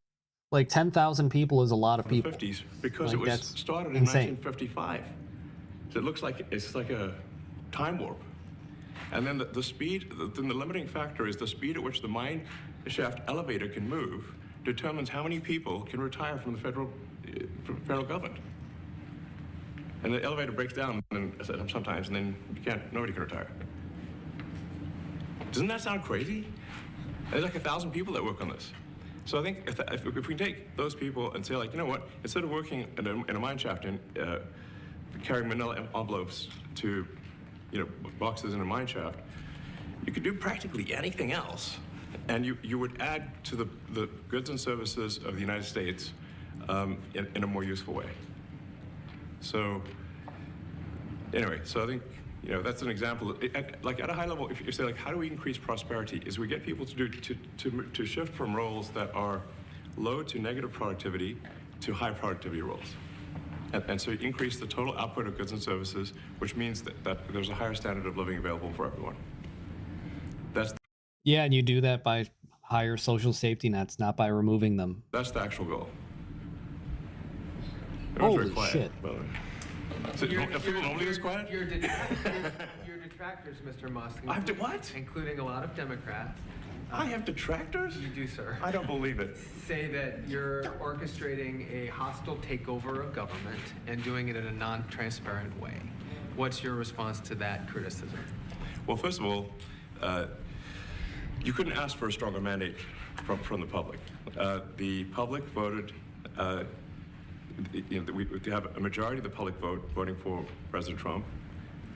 We won the House. We won the Senate. You won the majority of the people who actually voted. You did not win the, and also you didn't even win that majority. You got the just like the most.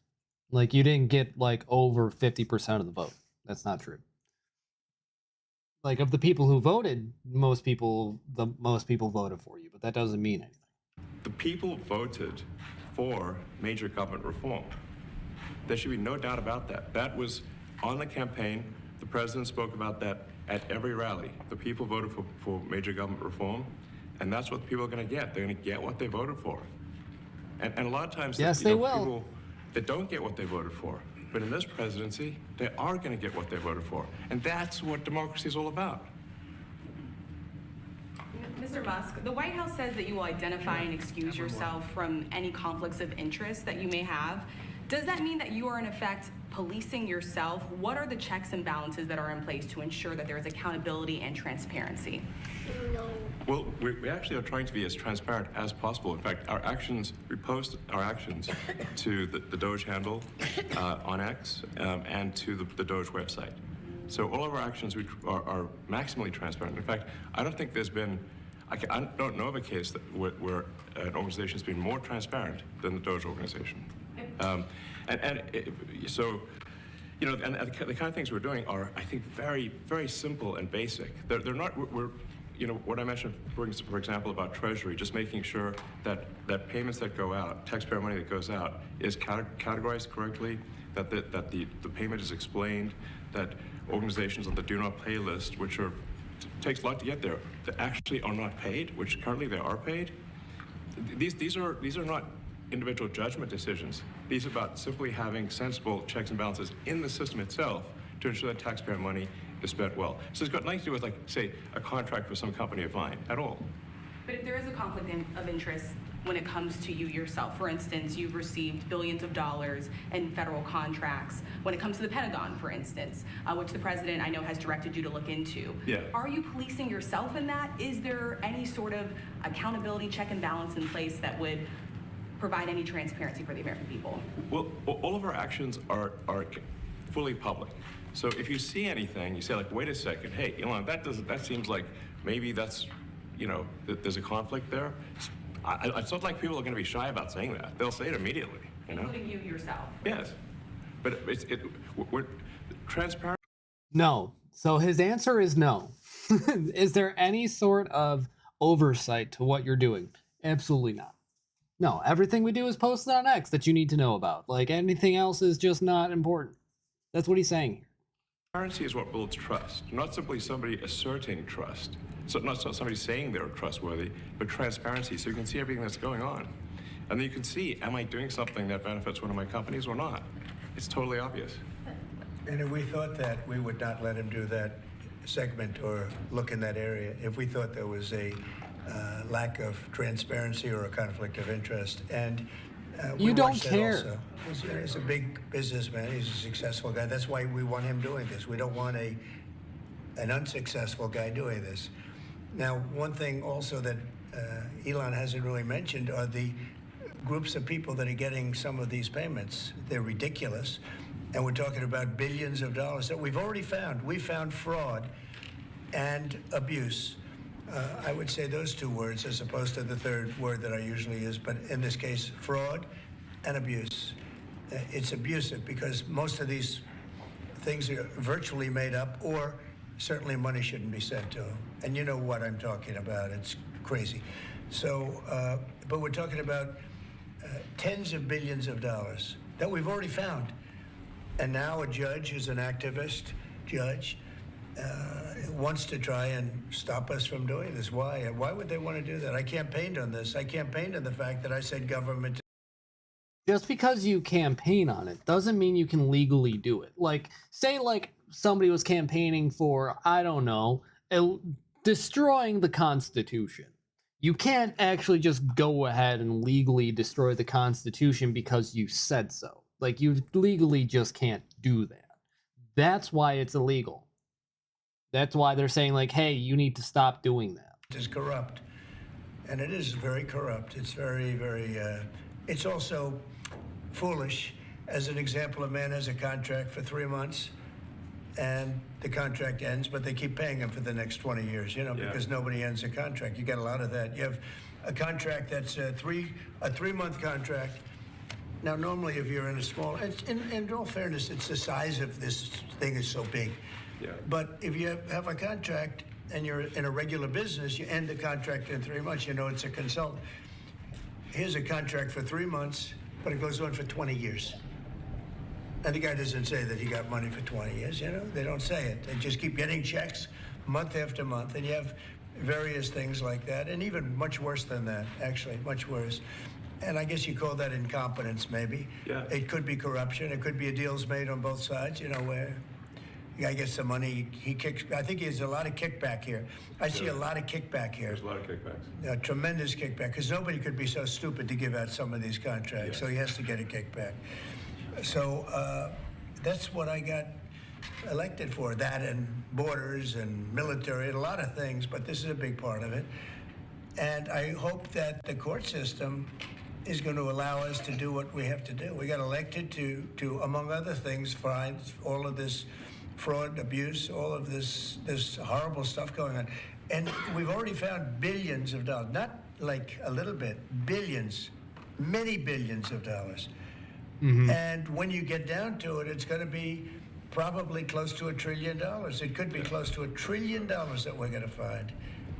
That will have quite an impact on the budget. And you'll go to a judge where they handpick a judge, and he has certain... Cutting social safety nets for millions of people all around the world, including those that end up paying your farmers for food, does not help anyone. It doesn't help those who elected you. It doesn't help those who, it doesn't help anyone. It doesn't help those around the world. It doesn't help you stop from being like seen as a tyrant. Like, it doesn't help you in whatsoever. Leanings. I'm not knocking anybody for that, but he has certain leanings, and he wants us to stop looking. How do you stop looking? I mean, we've already found it. You mean the judge that you appointed? He told you to stop? Wow. We have a case in New York where a hotel has paid $59 million. $59 million because it's housing migrants, illegal migrants. All illegal, I believe. And they were being paid twice the normal room rate at 100% occupancy. Unbelievable. So it's a racket. Yeah. Mr. Musk, can I ask you a question? Well, if I may sort of just going for the president's comments, at a high level, you say, well, what are the two ingredients that are really necessary in order to cut the budget deficit in half from 2 trillion to 1 trillion? And it's really two things: competence and caring. And if you add competence and caring, you'll cut the budget deficit in half. And as you're deporting millions of people for an unknown reason and affecting their lives and everything like that. And I fully expect to be scrutinized and get a daily proctology exam, basically. Might as well just camp out there. So it's not like I think I can get away with something. I'll be scrutinized nonstop. But with the support of the president, we can cut the budget deficit in half from 2 trillion to 1, and then with deregulation, because there's a lot of sort of regulations that don't ultimately serve the public good. We need to free the builders of America to build, and if we do that, that means I think we can get the economic growth to be maybe 3-4%, maybe 5%, and that means if you can get $1 trillion of economic growth and you cut the budget deficit by $1 trillion. Between now and next year, there is no inflation. There's no inflation in 26. And if the government is not borrowing as much, it means that interest costs decline. So everyone's, the mortgage, their car payment, their credit card bills, anything, their student debt, the monthly payments drop. That's a fantastic scenario for the average American. Yeah, if it works. I mean, imagine but it they're won't. going down the grocery aisle and the Because prices that's not how the from one economy year works. to the next are the same, and their mortgage, all their debt payments dropped. How great is that for the average American? We had That's no what we're aiming idea. We had no idea we were going to find this much. and it's open. It's not like complicated. It's not that simple stuff. complicated. It's just like, a lot of work. We Yeah. can't believe it. A lot of work, a lot of smart people involved. Very, very smart people. But you're talking about anywhere, maybe $500 billion. It's crazy the kind of numbers you're talking really crazy. about. You know, normally when you're looking at something, you'll find you're looking for 1 out of 100. Here, you're almost reversing it. You look for one that's good. Yeah. And you can look at the title and you say, why are we doing this? Why are we doing that? And the public gets it. You know, the public gets it. You've seen the polls. The public is saying, why are we paying all this money? This for years, this has gone on. Mr. Musk, President Trump, Yeah, go ahead. Wait, go ahead. Senator Rand Paul today said that Doge cuts will ultimately need a vote in Congress. Do you agree with that? Is that the plan? I really don't know. I know this. We're finding tremendous fraud and tremendous abuse. If I need a vote of Congress to find fraud and abuse, it's fine with me. I think we'll get the vote, although there'll be some people that wouldn't vote. And how could a judge want to hold us back from finding all of this fraud and finding all of this incompetence? All right, yep. So let's circle back to the judge, not answer the question. Like, yeah, if we need one, we'll get it. It's not a big deal. Why would that happen? Vote because abuse, incompetence, and corruption. A lot of corruption. If a judge does block one of your policies, part of your agenda, will you abide by that ruling? Will you comply? Well, I with that always order? abide by the courts, and then I'll have to appeal it. But then what he's done is he slowed down the momentum, and it gives crooked people more time to cover up the books. You know, if a person's crooked and they get caught, other people see that, and all of a sudden it becomes harder later on. So, yeah, the answer is I always abide by the courts, always abide by them, and will appeal. But appeals take a long time, and I would hope that a judge, if you go into a judge and you show him, here's a corrupt situation, we have a check to be sent, but we found it to be corrupt. Do you want us to send this corrupt check to a person, or do you want us not to give it and give it back to the taxpayer? I would hope a judge would say, don't send it, give it back to the taxpayer. Yeah, if I can add to that, what we're finding is that a bunch of the fraud is not even going to Americans. So I think we can all agree that if there's going to be fraud, it should at least go to Americans. But a bunch of the fraud rings that are operating in the United States and taking advantage of the federal government, especially in the entitlements programs, are actually foreign fraud rings. They're operating in other countries and actually exporting money to other countries. We should stop that. Mr. Musk, and this is big numbers. Talking about $100 to $200 billion a year. Sure. Serious money. Mr. Musk, you said on X that an example of the fraud that you have cited was $50 million of condoms was sent to Gaza. But after fact-check this, apparently Gaza in Mozambique, and the program was to protect them against HIV. So can you correct the statements? It wasn't sent to Hamas, actually. It was sent to Mozambique, which makes sense why condoms was sent there. Yeah. And how can we make sure that all the statements that you said were correct, so we can trust what you say? Well, first of all, some of the things that I say will be incorrect and should be corrected. Some of the things I say, I'm just shouting nonsense, and you shouldn't believe what I'm saying. But listen to this. You should trust me. So nobody's going to bat 1,000. I mean, we will make mistakes, but we'll act quickly to correct any mistakes. I'm not sure we should be sending $50 million worth of condoms to anywhere, frankly. We're not. That's not happening. Jesus Christ. I'm not sure that's something Americans would be really excited about. And that's We're not really doing an enormous that. number of condoms, if you think about it. But if it It's went to contraceptive and Mozambique, health I'm like, okay, aid. that's not as bad, but still, Sanitary products for women. Can you talk a little bit about how In closely locations you're where they working can't with get them. agency heads as you're directing these cuts? Do they have how much input do agency heads have when you're making these decisions? Yeah, we work closely with the agency heads, yeah. So there are sort of checks in place. So it's not just us just going in and doing things willy nilly. It's in partnership with the agency heads, and I check frequently with the president to make sure that this is what the president wants to have happen. So we talk almost every day, and I double check things to make sure, is this something, Mr. President, you want us to do this? Then we'll do it. USAID has been one of your main targets. Are you concerned at all that some of the USAID makes up not even a percentage of the entire United States budget, by the way, but it does go ahead and help people all around the world. The one of the very few things that are actually like decent that we do. Cuts or that shutting that agency altogether may lead to diseases or other bigger problems starting in other countries that then come to the United States. Yeah, so that's an interesting example. So that's something where we work closely with the State Department and Secretary Rubio.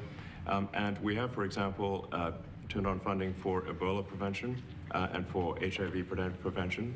Left that, you said? Yes, correct. And we are moving fast, so we will make mistakes, but we'll also fix the mistakes very quickly. So, do you see it as a worthy cause, USAID? I think that there's some worthy things, but overall, if you say what was the bang for the buck, I would say it was not very good. And there was far too much of what USAID was doing was influencing elections in ways that I think were dubious and do not stand the light of day. I can just ask a follow-up to the Pentagon contracts. If you have received billions of dollars in contracts from the Pentagon, and the president's directing you to look into the Department of Defense, is that which we a definitely need conflict to of do and interest? are going to do at the president's request. Does that present a conflict of interest for you? No, because you'd have to look at the individual contract and say, first of all, I'm not the one, filing the contract. It's people at SpaceX or someone who will be putting for the contract. And I'd like to say, if you see any contract where where it was awarded to SpaceX and it wasn't by far the best value for money for the taxpayer, let me know, because everyone. What value do we get from shooting fucking things up into the air? Like, what value do we get out of a fucking rocket that you made? Like, I'm sorry, but like the majority of that is wasteful spending. Like, that's wasteful spending. Like, sure, if you need to shoot up a satellite, that's one thing. If you need to go ahead and do like missions to the space station, except you still haven't been able to actually get that done and do that, that's another thing. Like, that's completely different. One of them was. That's a complete and utter waste of spending. Why are we giving you money? You're worth $600 billion. Like, fuck The off. president said the other day that you might look at treasuries. Could you explain that a little bit? What kind of fraud, and that question goes to both of you, what kind of fraud are you expecting to see or do you see right now in U.S. treasuries? Yeah, I think you mean the Treasury Department as opposed to Treasury bills, or. You also referenced treasuries on Air Force One the other night. Go ahead. Well, as I mentioned earlier, really, the first order of business is to make sure we're actually collecting. Sorry for this. I thought my son might enjoy this, but he's sticking his fingers in my ears and stuff. So it's a bit hard to hear sometimes. Hey, stop that. No, the stuff we're doing with the Treasury Department is so basic that you can't believe it doesn't exist already. So for example, like I mentioned, just making sure that when a payment goes out, it has to have a payment categorization code. It's like, what type of payment is this? You can't just leave the field blank. Currently, many payments, the field is left blank. And you have to describe what's the payment for, some basic rationalization. That also is left blank. So this is why, the Pentagon, when's the last time the Pentagon passed an audit? I mean, a decade ago, maybe? Ever? Really? And we want to, just in order to actually pass audits, you have to have financial information that allows you to trace the payments. And once in a while, the Treasury has to pause payments if it thinks the payment is going to a fraudulent organization. If a company or organization is on a do not pay list, means that the known fraudsters.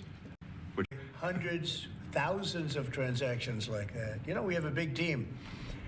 And for the sake of the country, I hope that the person that's in charge and the other people that report to me that are in charge are allowed to do the right thing, namely make sure everything's honest, legitimate, and.